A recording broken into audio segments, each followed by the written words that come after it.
Hello, and welcome to today's webinar where we're exploring the best practices and future perspectives for competitive intelligence in health and life sciences. I'm Helen Trudgeon. I'm a Director of Marketing at Fooled. So again, welcome. Before we get started, just a little bit of housekeeping. We're recording this session and we'll be sharing a link with you in the next few days. Also, if you have any questions for the panel, please do add them in the questions box of the toolbar that you'll see on your screen, and we'll do our best to answer them during the webinar. And if you have any other comments that aren't questions, please add those in the chat, and again, we'll try to answer them for you. I'd now like to hand over to Michelle Sakar, who is Fooled's COO, and she'll be leading the discussion today with experts from across health and life sciences. Thank you, Michelle. Thank you so much, Helen. So I am extremely excited today about our panelists. Let me take a moment to introduce each one of them. So first of all, we have Maura Buxton. Maura is Director of Enterprise Market Strategy at CVS Health, a provider of healthcare and retail pharmacy services. Maura is an expert in research, strategy, internal consulting, and competitive intelligence, leading enterprise-wide innovation and development in her 10 years at CVS Health. Welcome, Maura. Next up, we have Lindsay Green. Lindsay is a market research consultant at not-for-profit health insurer Care First Blue Cross Blue Shield. She is responsible for providing key decision makers with timely and actionable insights and analyses through competitive intelligence and secondary research. Lindsay has worked in the competitive intelligence and marketing field for 17 years, including 8 years at Independence Blue Cross. Welcome, Lindsay. And last but not least, we have Brad Thompson. Brad has over 30 years of experience building franchise and brand strategies in the vaccines and pharmaceutical industry at top pharmaceutical firms, including Pfizer, and most recently at Merck, where he led commercial development and introduction of blockbuster brands, including Prevnar, Prevnar 13, and Vaxneuvance.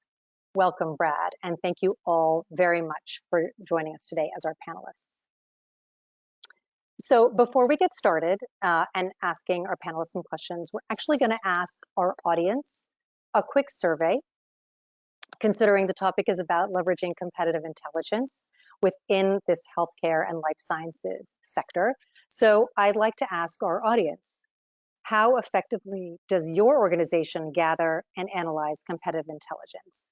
So please go ahead and just quickly select one so we can get the results up on the screen and go to our panelists. Let's give it a minute.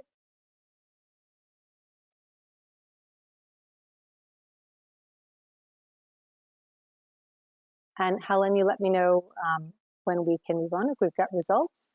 And if not, we can also do it after the first question.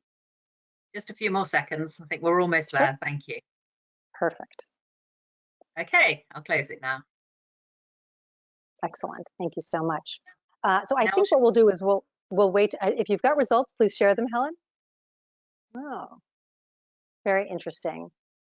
So there is no one out there who is not gathering competitive intelligence. That is good news. Very, very important.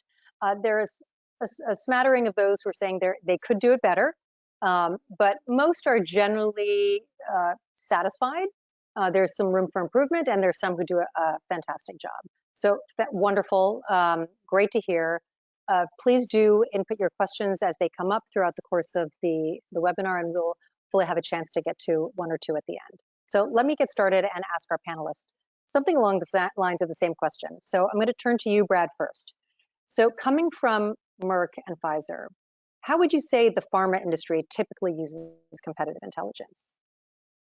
Yeah, so competitive intelligence is critical in a couple different areas. One is in terms of product development, and the other one is in terms of commercial impact when you think about market share and new entrants. And so with regards to product development, and I'll use vaccines as a great example. So clinical trials typically cost in the hundreds of millions of dollars, and when you look at manufacturing of vaccines, you're making decisions in the billions of dollars in terms of facilities. So timing in terms of where your product is going to come into market relative to other entrants is absolutely critical in making those decisions in terms of what kind of populations to study, where to do clinical trials, but also in terms of manufacturing capabilities. In terms of commercial impact and market share, making decisions around resource allocation in terms of, do we need a sales force? How big does that sales force need to be? Those decisions need to take competitive intelligence into consideration in a big way. And also, when you think about competitors in terms of their strategy with their brands, their product positioning, their messaging, it is critical to understand that as well. Excellent, really, really helpful. And it sounds like you're covering so many different areas to make sure you've got it all covered before engaging in these very, very costly investments. I'm going to turn it over to you, Lindsay. Ask the same question for you, but more specifically in your area of this market, which is in healthcare insurance sector. Talk to us a little bit about how you leverage competitive intelligence. Sure. So I think I'll speak to how health insurance in my company utilizes competitive intelligence, but I think there's application to other health payers as well. So speaking really broadly, we utilize competitive intelligence at CareFirst to inform strategic decisions and business decisions as well. Our team's purpose is really to help deliver insights and recommendations to help the company achieve not only our corporate goals, but also divisional goals. And we are a shared service, so we really do tap into all areas of the company to provide those insights and recommendations. Some definite overlap to what Brad just spoke about. I think competitive intelligence, some heavy utilizers includes marketing and sales, as we're looking to position our products, as we're looking to get new business, to retain business. I think there's a lot of use cases for competitive intelligence that we leverage. We're also being part of the strategy division, helping to inform some of those longer term key business kind of direction and strategy over 3 to 5 years. So looking really broadly across all of healthcare for key trends and informing the business on sort of where the industry is headed. Our team also gets really specific with tactical competitive intelligence, so really specific business requests where we go deep on a topic and drive a particular business decision. And then we also can go really broad and really forward thinking. One, I think, thing that I always like to say is competitive intelligence. I think sometimes the word competitor, right, can be misleading. We do a lot more than just track the competition, and that has been an increasing trend over the last couple of years as our competitors are getting bigger and doing more than just health insurance. So we're tracking health insurance companies, absolutely, but we're tracking other key stakeholders, right? Healthcare providers, PBMs. I mean, we're really looking across the ecosystem of healthcare because we can't lose sight of how we fit into the bigger picture. So that's how we utilize it, and I think other health insurance companies are probably in a similar boat. Yeah, really, really interesting, and actually a perfect segue to asking Maura, who is part of that ecosystem. How do pharmacy benefit managers or the pharma retail sector typically use competitive intelligence? Yeah, great question. And I'll say that I'm at an interesting point where I'm sort of in the intersection. PBMs are in the intersection between pharma and payer. So, uniquely positioned there to have an even broader view of the macro environment. So when we think about healthcare, kind of as Lindsay was mentioning, it really does go very vast when you're looking at bigger corporations and when you're looking at things that kind of have a variety of different touch points. I would say that the pace of healthcare is changing and accelerating. There's so many different macro forces at work. There's a lot of consolidation in the market, and there's a lot of innovation. So really keeping abreast of all types of trends, whether it comes down to digital innovation, whether it comes down to sort of any of the major macro forces, like I mentioned, consolidation or new entrants in the market, it's important to kind of keep a big lens and, not thinking as the normal sort of competitor as, just a traditional set that most companies would use. I would say that when you look at healthcare, and if you're in a larger firm, regardless, you would have to think about going broader and then challenging your perception of what you would normally look at, right? I think that that's important so that you can kind of stay ahead of the curve. No, absolutely. And I think that's just generally speaking a tenet of competitive intelligence, always keeping your mind open to the broadest set, not just traditional competitors, understanding who is in the broader space where disruptors can come in. And actually, more speaking to those market forces, I would say that they were probably accelerated during the pandemic, more in this sector, probably than in any other sector, if I would have to say. So I'm actually going to ask Lindsay first. What is your perspective on the changes that occurred during, the COVID pandemic? How did it impact your industry, and specifically with regard to gathering competitive intelligence or just your day-to-day working environment? Yeah, it's a great question. And I think, everybody changed the way they worked over the past couple of years. And competitive intelligence is no different, from being in person and taking notes, printing things out, right? We all had to shift quite quickly to a digital environment from a process perspective. But from just overall industry, I think being in healthcare and certainly feeling the brunt of what was happening, we had to be very timely as it relates to tracking what was happening. Policies were being implemented, as the pandemic advanced and things like vaccines were developed, right? Things that we hadn't had to cover or think about in the past. We had to be making pretty quick decisions on how we're going to handle those things as a business. And so, at least from my experience, our role within the company had really been able to elevate over the past few years. We got pulled into some really real-time requests for our task force that was assembled. So as CareFirst was thinking about how to respond to different challenges and policy changes, the competitive intelligence function was out there saying, hey, here's what others are doing, right? Here's what we need to be doing, thinking about how we should position these stances in the marketplace. And so from my perspective, the role of the CI team certainly was elevated and demand increased, which is really awesome to be able to say. I think we were there was more exposure to what the competitive intelligence function could provide throughout the business. And so it was more shifting toward what we can take on, how we prioritize our work, and really kind of triaging the requests that are coming in across the business, because things were changing at a rapid pace. And so you'd look at one topic one week and the next week it would be completely different, right? Something would get rolled out, something like at-home test coverage, right? Where we just had to figure it out and develop all types of business processes to respond to those changes. So it's been a really good thing, exciting thing. And I think for me as a CI practitioner, it's been really awesome to see just more increased awareness and usage of competitive intelligence over the last few years. Quick follow-up question, Lindsay. Do you see that pace of influx of requests has maintained even after the pandemic has been officially declared over? Yeah, I think that there's different requests now, for sure. Okay. After, I think as you demonstrate your value, right, then clients tend to come back to you and pull you into additional things. And that's what we want to happen. So pace may have slowed down slightly, but it shifted. And I think combined with what Maura was talking about, right, just our industry is changing so quickly that there are continual questions about how we can kind of grow and advance in this space. So I see no slowdown over the long term of requests, and we're busy as ever. Right, great, thank you so much. Sure. And Maura, turning it over to you. So, I mean, the retail industry was certainly kind of at the forefront of being available, especially pharmacies, to patients and consumers during the pandemic. And what have you seen, and how has it impacted your role in competitive intelligence?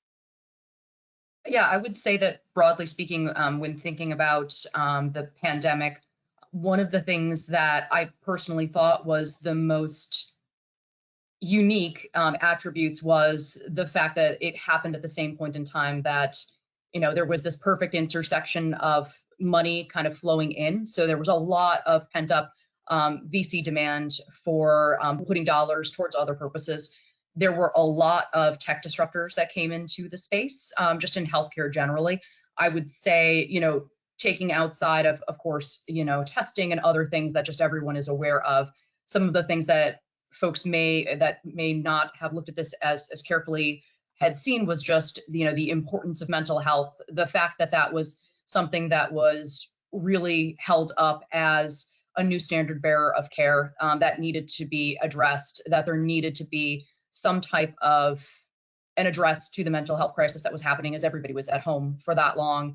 And the rise in telepsychiatry, telemedicine was really important. And again, that VC infusion of cash meant that there was just this absolute, cottage industry of new firms that kept coming up in the market, which was really fascinating to see. At a time that everybody was staying at home, there were all of these new ways to access care that had never been previous. And what do you think the lasting impact is on the industry? Do you think that a lot of those methods are here to stay? Do you think it's going to, and what about the influx of money and the new technologies that have popped up? Yeah, I think that the impact is here to stay. I think that, obviously just as you see that there's a sea change from employees about thinking about, how can I access care in a way that best serves me wherever I happen to be. I think that will continue. So consumers will demand different ways that they can have access to care, in my opinion.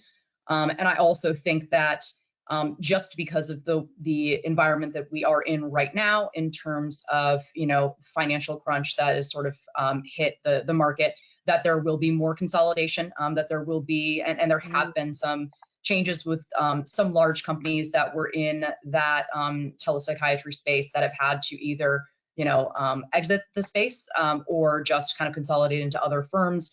It gets harder. And then obviously at that same point in time, you have physician burnout. You have also just a paucity of providers that can provide access to care. So it's great that you have the tech stack, but if you don't have the providers on the other end, and I know that we'll get to AI in a second here, but it only goes so far. You do need to have that human element to help support care.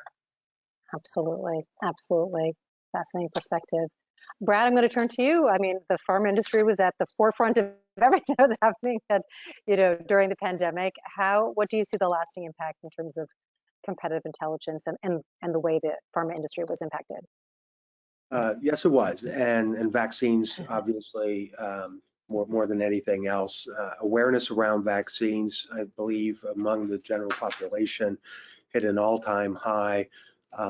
Controversy and created, and then the vaccine hesitancy that you saw from consumers was a major factor when you think about manufacturers making assumptions around the uptake that they expect with vaccines. But to just comment on vaccine development specific to COVID a little bit, before COVID vaccine development, the fastest that a vaccine ever got to market was Merck's Ebola vaccine, which took a little over 4 years. And we saw with COVID, and to Mara's point about the amount of money coming in, over 200 firms trying to develop a COVID vaccine, with 2 in particular successful within a year and a half. So, in the history of mankind, never saw anything like that before. And so the importance of competitive intelligence in assessing that and what different technology is working and not working was more critical than ever. And you think about all those technological developments, they don't end, now that we have a COVID vaccine. A lot of those companies are looking for other applications for those vaccine platforms because there's still a lot of infectious diseases that we do not have vaccines for.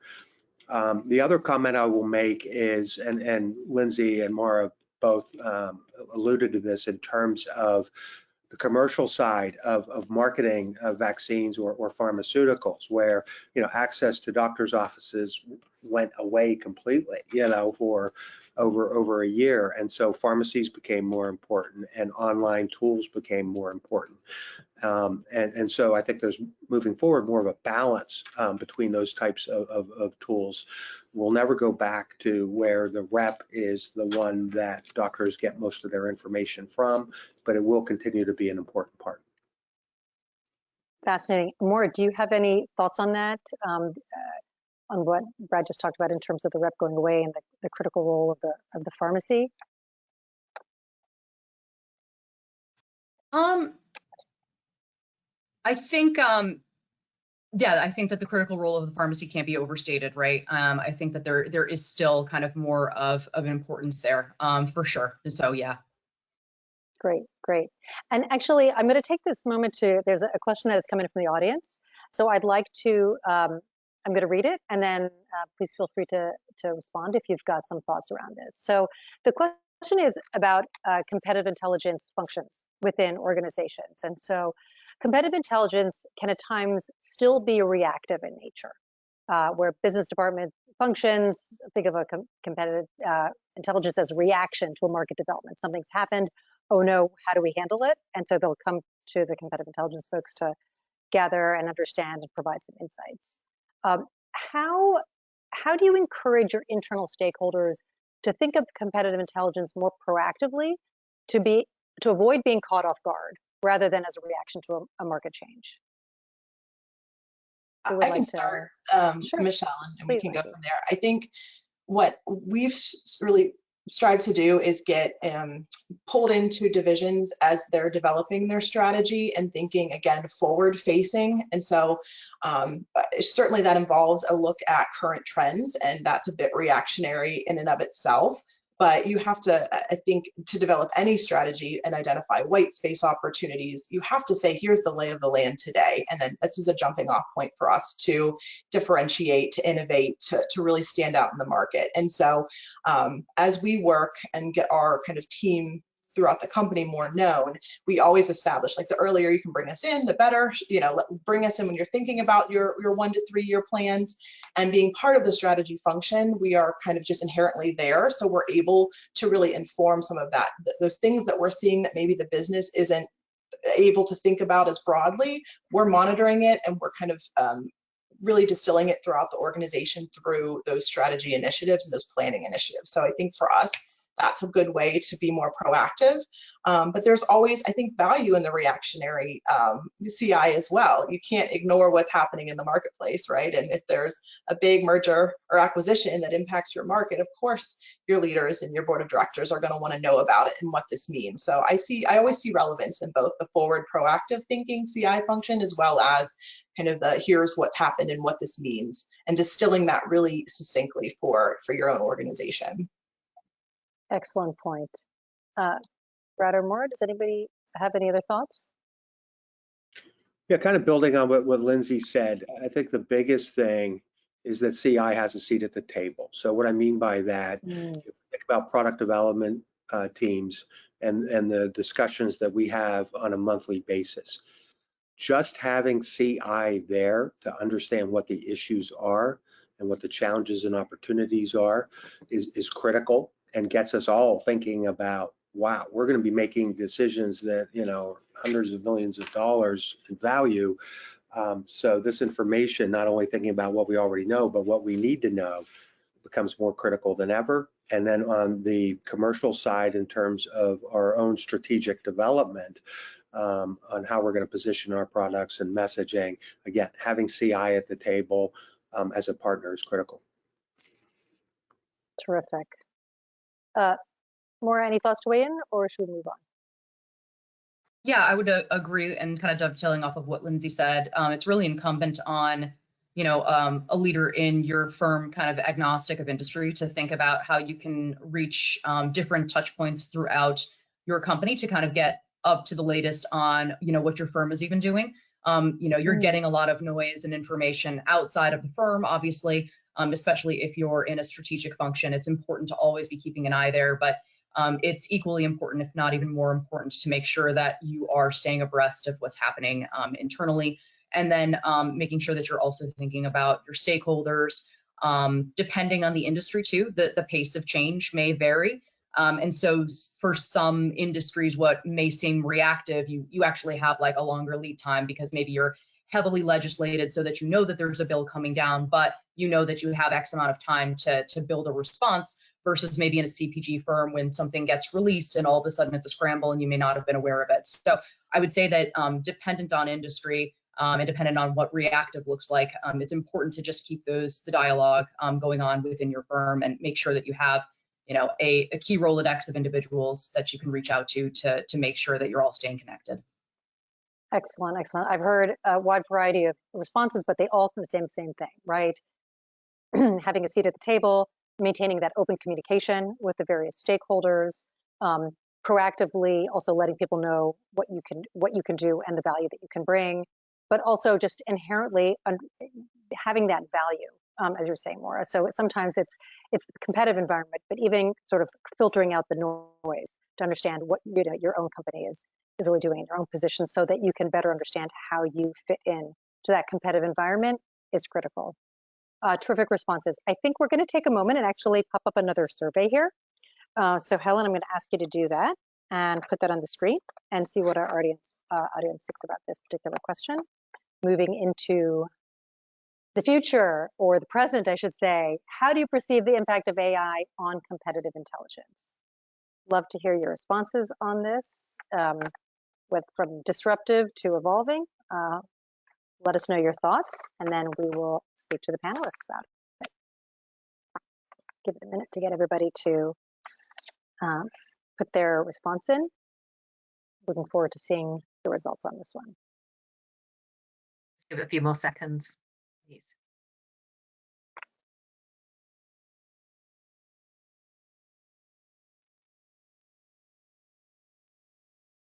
Okay, I'm about to close it. There you are. And now I'll share the results. Wow, this is quite a spread. Across the board, I wouldn't say there is necessarily a winner. I mean, I think it might speak to where we are in a point in time, that I think 38% think of it as augmentative. I think there are a lot of unknowns, but this is a really interesting survey result. Thanks for sharing that, Helen. So I'm actually going to turn this question over to you, Maura, first, to talk a little bit about how you see AI impacting competitive intelligence.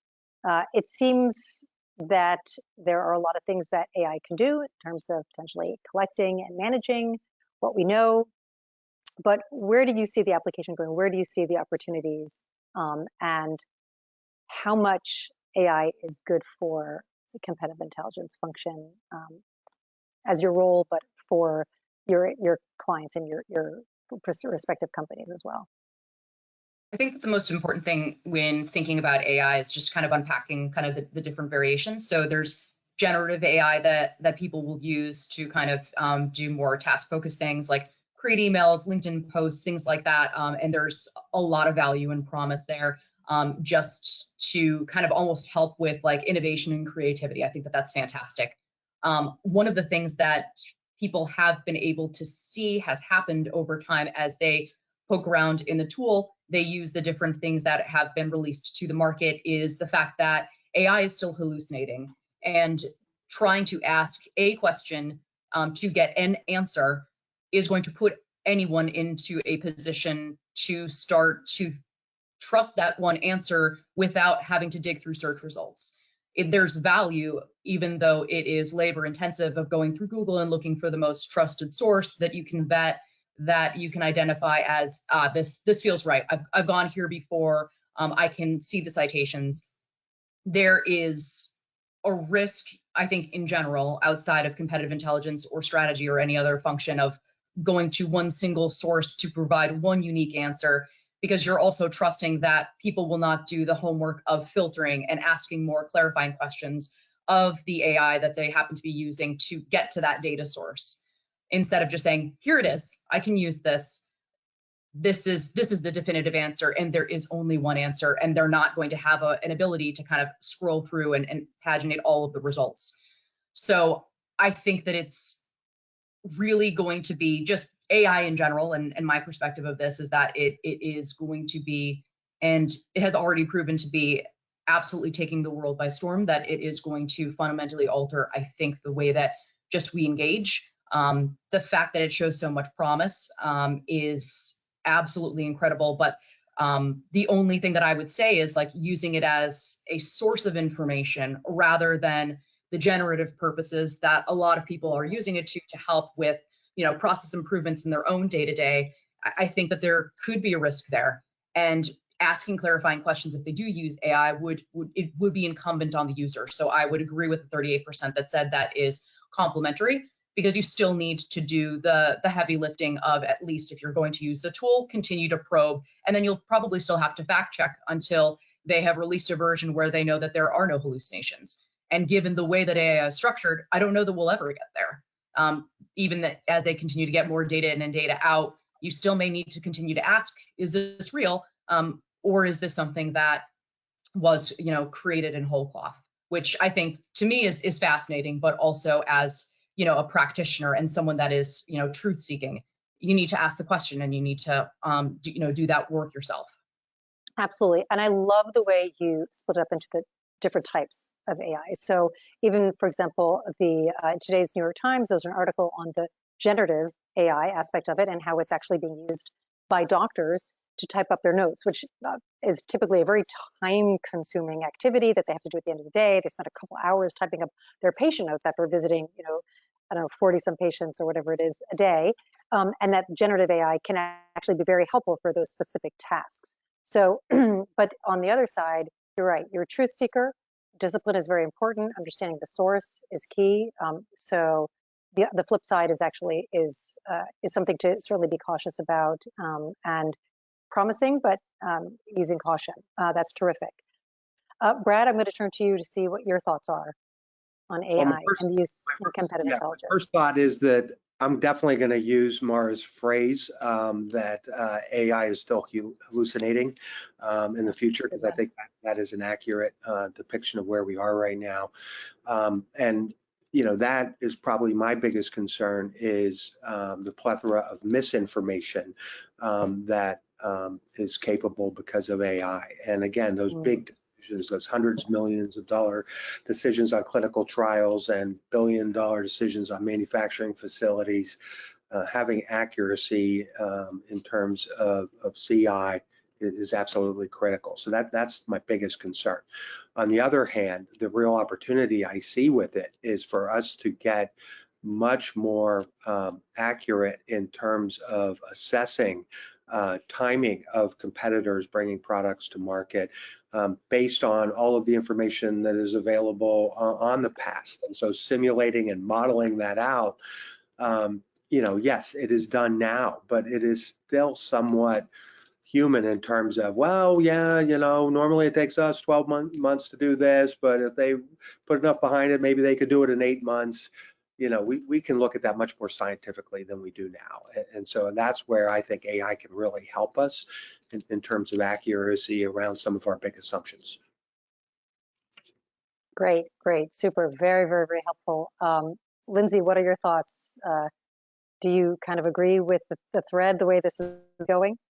Yeah, absolutely. I think, from a competitive intelligence process perspective, we talked already about how our scope of our competitors in the market has really broadened. And so there's more data than ever, more information out there than ever to go through, to comb through, to analyze, synthesize, really take back to the business why that matters. So any AI that can plug into that collection process to make it faster, more efficient, streamline the summaries, I am all for. I think some of the tools that are out there, whether that be like a web crawler or maybe a media monitoring platform, right, are already starting to incorporate some of those very specific use cases for AI.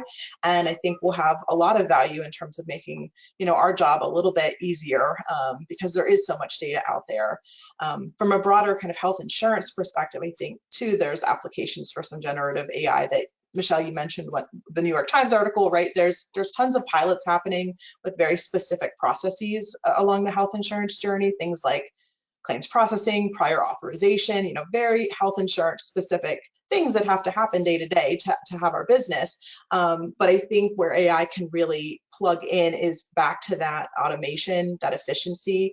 Anything that can reduce administrative tasks is a win, in my opinion, whether that's a competitive intelligence function or really any division throughout the company. So I think there's a lot of opportunity there. Where things will go and where things are headed, I think is still a big unknown, but it's exciting to see. Also from, I think, a CI perspective, there's so much buzz in the market, right? I feel like every day we're reading something, a new headline, a new article about AI use cases.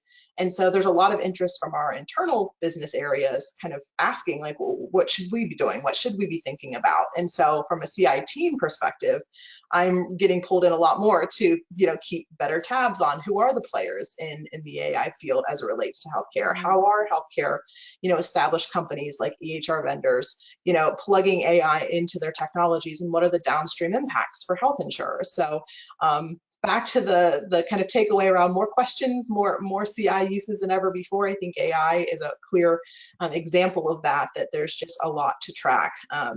I think I saw an article citing Rock Health and a number of about 4.4 billion in healthcare AI investments last year. So back to that money conversation that Maura mentioned, there is money being funneled into this space at a rapid pace.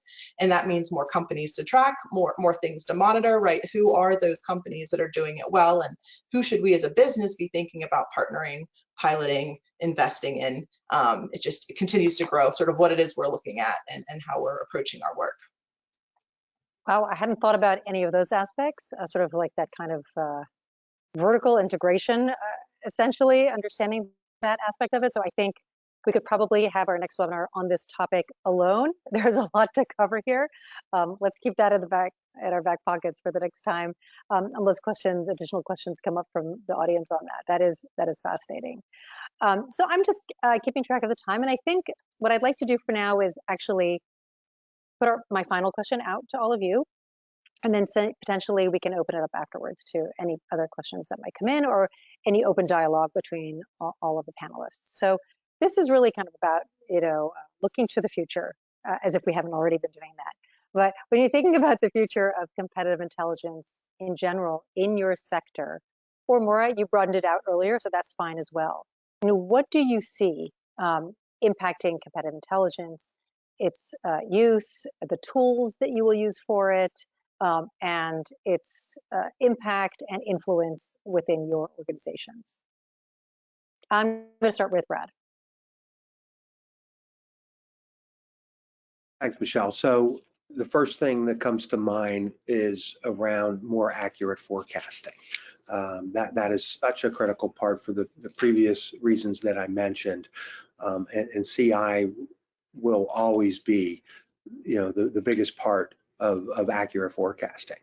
And then on the other side of thing, again, resource allocation, making really important decisions around where to focus assets that are available to the company. And so, when you think about CI, yes, a lot of online tools during the pandemic, but I do think in the discussion we had around AI, that human component and those insights will never go away. And so it's going to need to be a balance between the two. And we've seen that. It's not like just because of COVID that started. It was actually evolving before that. It just accelerated it very quickly. And so I think we're going to get back to more of a balance, but it will definitely become more important over time, for sure. Got it. And can you just talk a little bit about the sources of competitive intelligence, if you've got them? So they're the usual sources, the secondary sources. Do you do conference coverage? What are some of the things that you've seen have been extremely useful in the pharmaceutical sector?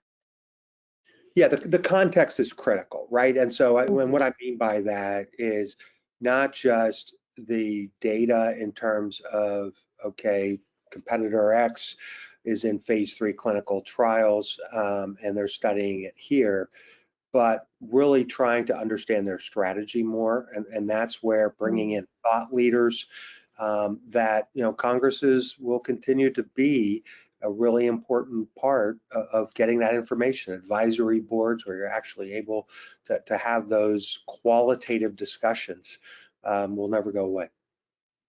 Great, terrific, thank you so much.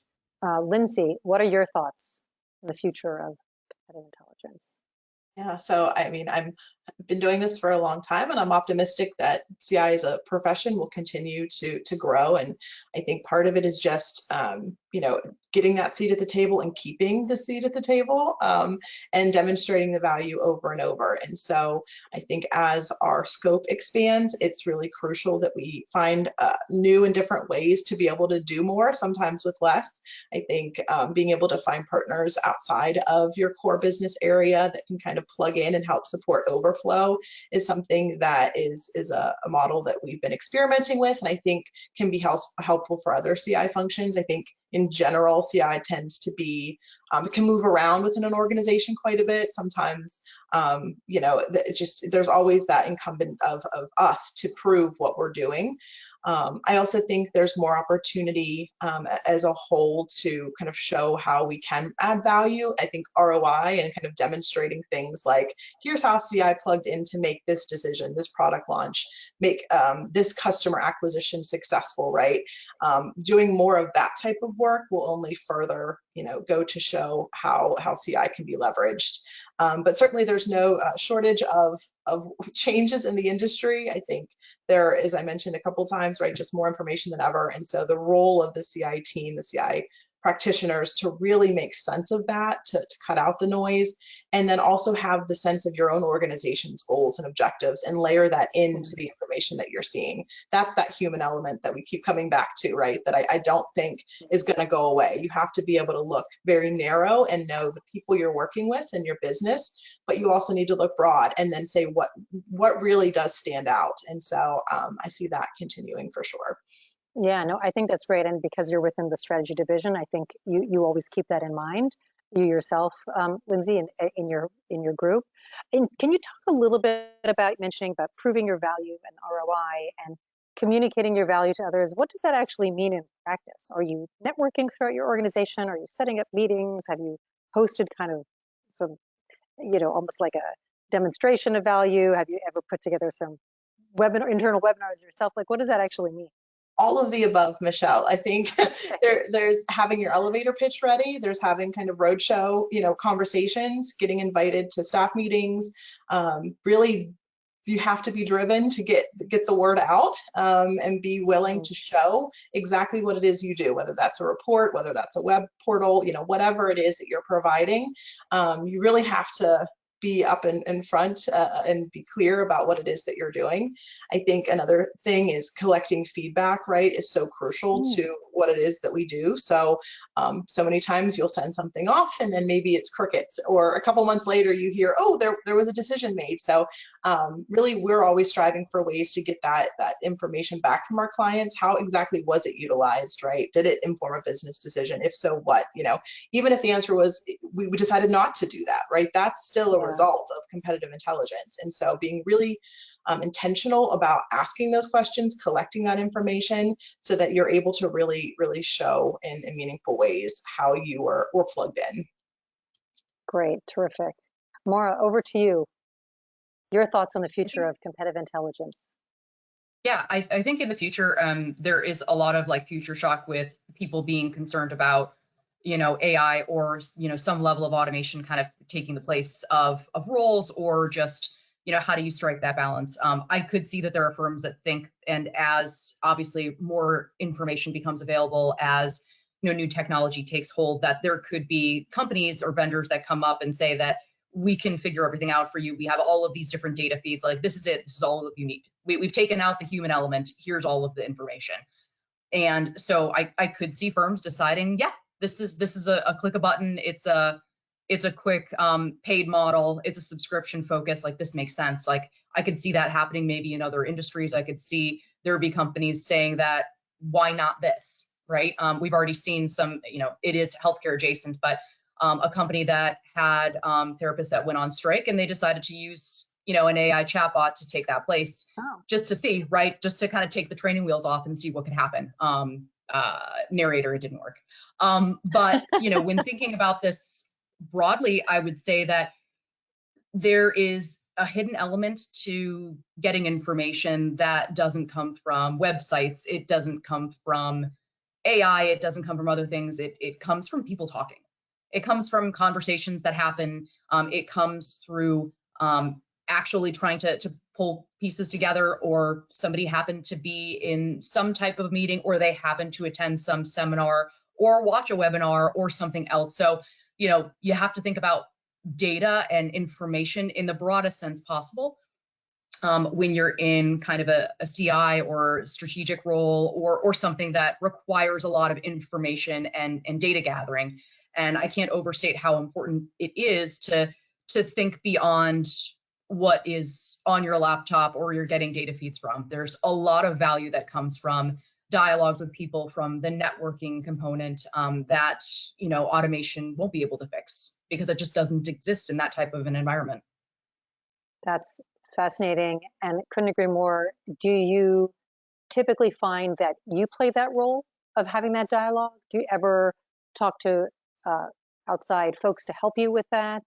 What's the balance that you maintain to be able to provide that human element of sort of pulling it together, understanding insights, and sort of pulling that diagnosis? I think that everybody should. I certainly do. Speaking for myself, I do try to have as many dialogues as I can to understand what's happening. You know, if you happen to not be able to watch a webinar, or if you're just interested, you know, for example, if I'm interested in another space, even outside of healthcare, and I wanted to join, but I can't because, you know, I happen to not belong to that industry. Getting that information from someone else. Again, it's just about trying to have access to the information that sometimes only a human can unlock.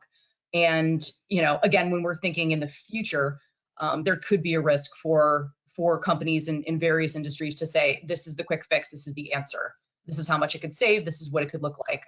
So I could see that happening. I think that we can continue to say that, you know, human beings have a seat at the table.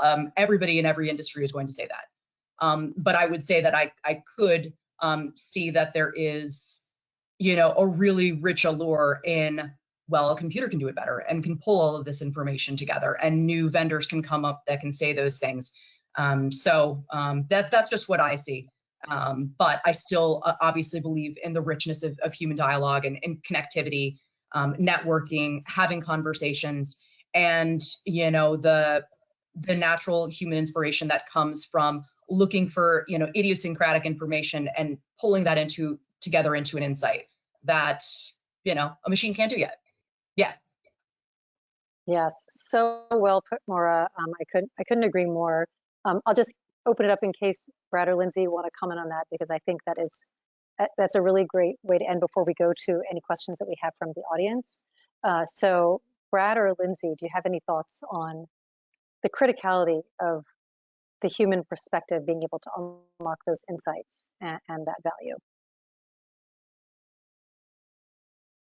I think just adding onto what Maura was saying, and Michelle, the question you posed, I often say competitive intelligence, while it's a small team, it should be everyone's job at the organization, right? To be thinking about how that information through their conversations, because everyone has different relationships with different parts of the business and outside the business.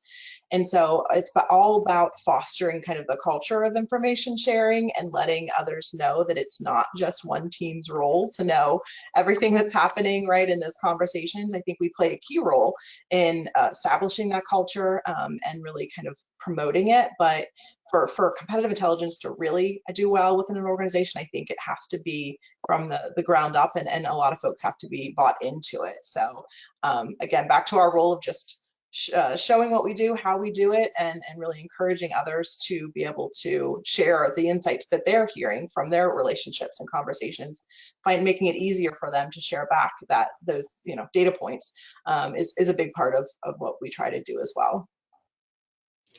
And the only thing I'll add, Michelle, is the importance of organizational leadership. And I'm not saying, okay, the leadership needs to say that CI is important. What I'm actually thinking about is that the organization, and particularly the leadership, has a mindset that the person that, you know, may be an analyst in CI may actually know a lot more about something than you as a leader does. And so having an organization where there's openness to subject matter expertise, that, you know, we have egos that are in line, that enable people to be free in communicating what they're thinking, what they're questioning. I think that's an important part of organizational culture that actually is critical in this more complex society. Fantastic. I love it, because we move from AI to culture and leadership and values. So that's terrific, bringing the humans back in. I'm going to take a look at some of the questions that have come. Oh, Maura, you have something you want to add? Or are you giving me like I was just saying, go humans.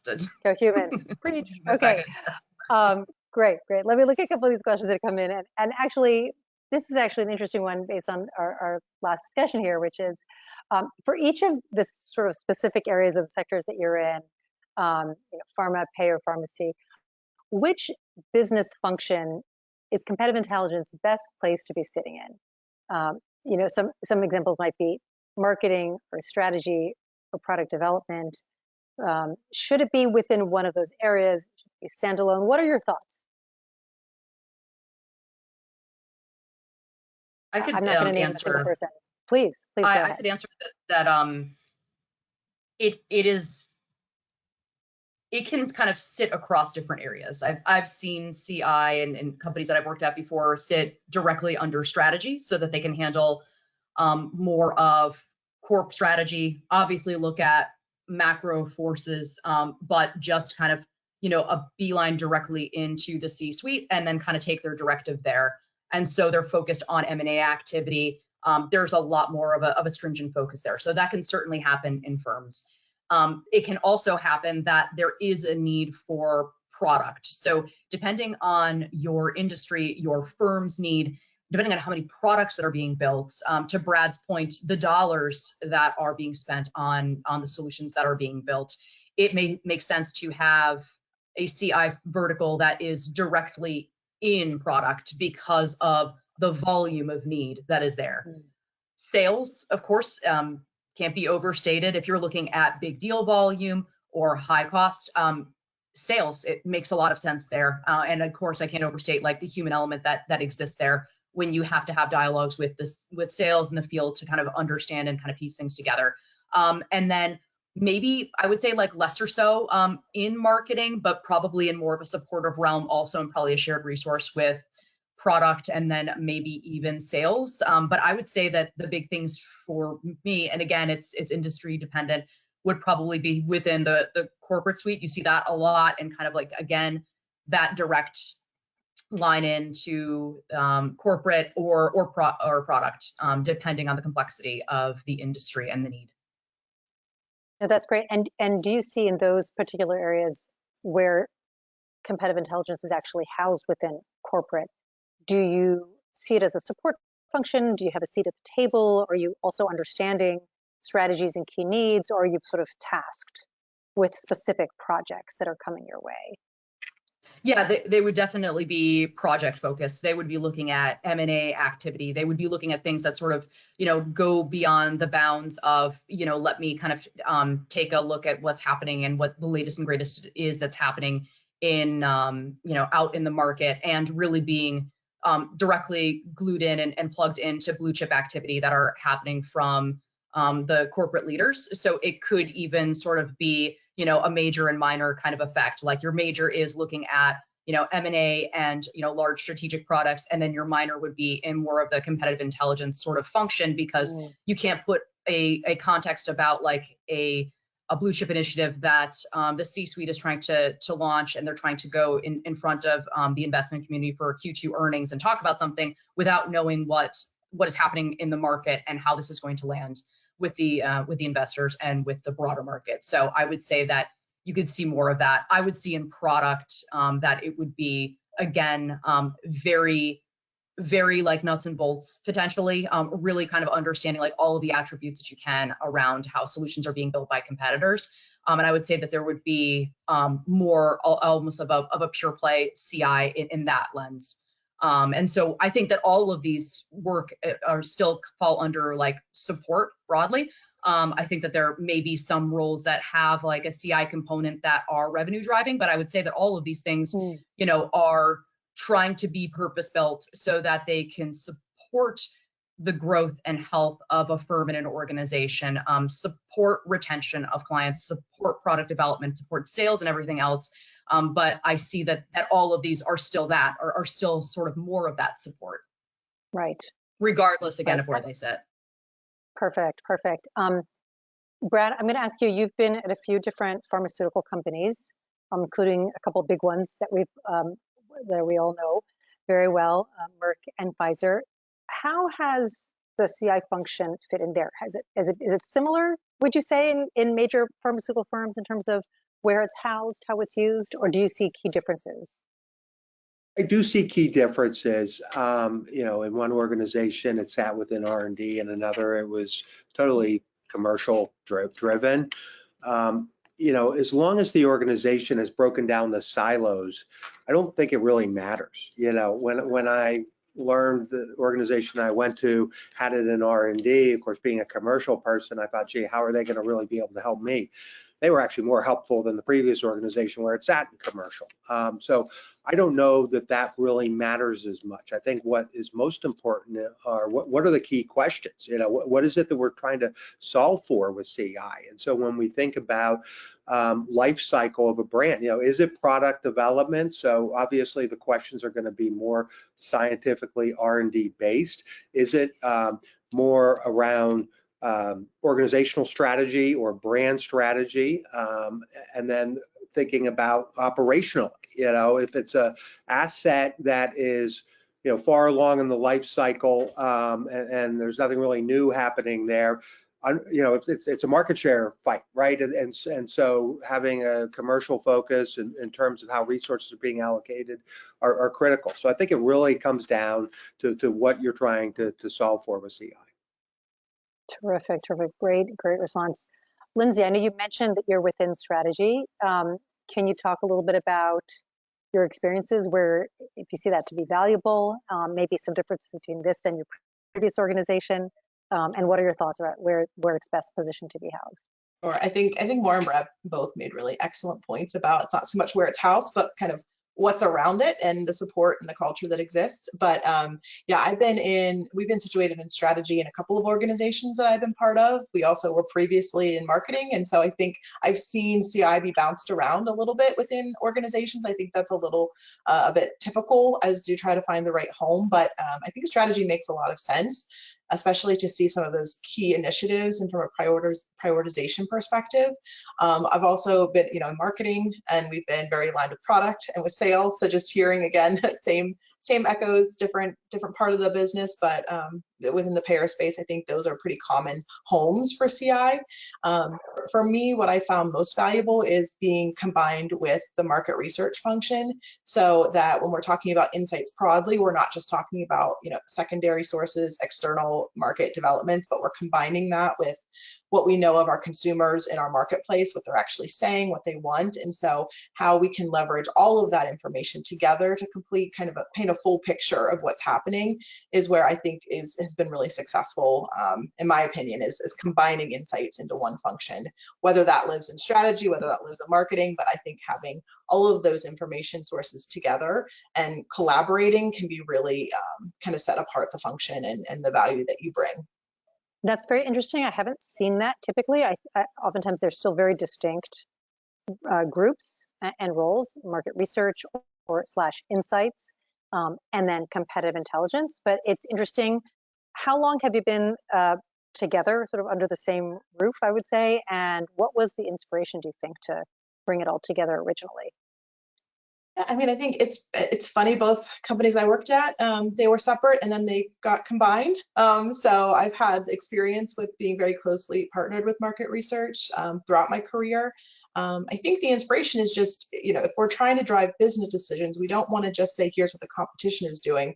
It's here's what the competition is doing. Here's what our consumers think about that. Maybe they don't care about it. Maybe they don't want to buy that, right? Whatever it is. And so to me, it's being able to really look at things holistically is the key factor of all of this, and being more of a kind of research function for the organization, whether that's inclusive of CI, market research together, standalone. But there's one place where research is done. I think probably a little bit different in the pharma world, Brad. With R&D function, we don't really have that on the payer side as much. But that's sort of the structure that I've seen over the last couple of years. That's terrific. I think that's a great way to think about the holistic value that you can bring in. Is a great way for us to end, because I don't know how it happened, but we are at time. It has been an hour. This has been an incredibly enlightening conversation. I can't thank all of our panelists enough. Maura, Lindsay, and Brad, thank you very much. This has been very, very delightful and fascinating for me, certainly. I'm going to turn it over to Helen to close out the webinar. Thank you, Michelle. And also a final thank you to our excellent panel of speakers for sharing your insights with us. I think you've certainly given us all a lot to think about. And thank you all to our audience for joining us and staying with us. I'm pleased to see that we didn't really have any drop-offs, which is great. Thank you. But I hope you found this session valuable and thought-provoking as much as I did. And on a final note, I'm going to be closing this webinar shortly, and it will end with a feedback survey, and we'd be really grateful if you could please complete it and give us some ideas for potentially for future webinars. And also, finally, please do get in touch with us if you'd like to follow up either with us or with any of our speakers. And thank you, and enjoy the rest of your day. Bye. Thank you.